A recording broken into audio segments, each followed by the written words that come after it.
Madame, Monsieur, bonsoir. Très heureuse de vous retrouver. Des conditions changeantes en ce week-end entre orages et éclaircies. Demain matin et dans un flux perturbé, le ciel sera bâché sur la plupart de nos régions.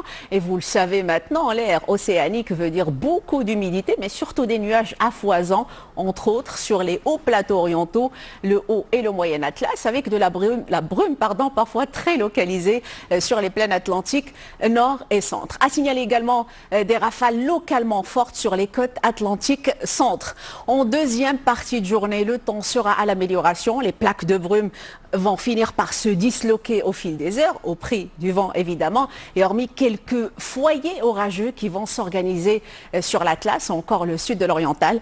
Regardez, le soleil sera généreux, voire quasi généralisé.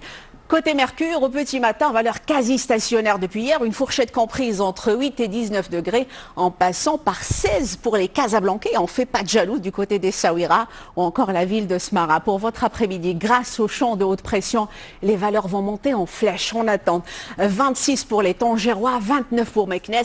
Et c'est la cité Ocre qui remporte la palme de la température la plus élevée avec une jolie pointe de 33 degrés.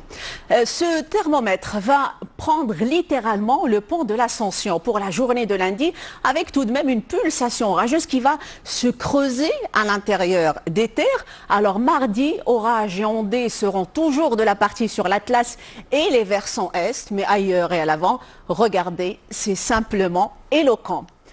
Sans plus tarder, avant de vous quitter, laissez-vous enchanter par une escapade hors du temps. Je vous propose une sublime projection.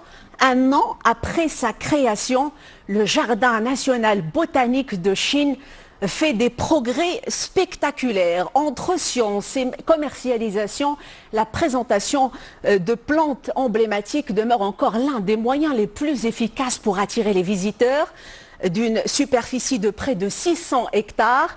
Il sert de base de la conservation de la diversité végétale de la région avec au moins 5 millions de spécimens de plantes représentatifs des 5 continents.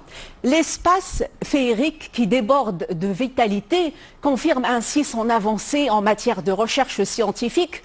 De riches collections d'espèces végétales servent de base pour de nombreuses activités, qu'il s'agisse de la conservation, de la vulgarisation scientifique ou encore de la présentation d'horticulture.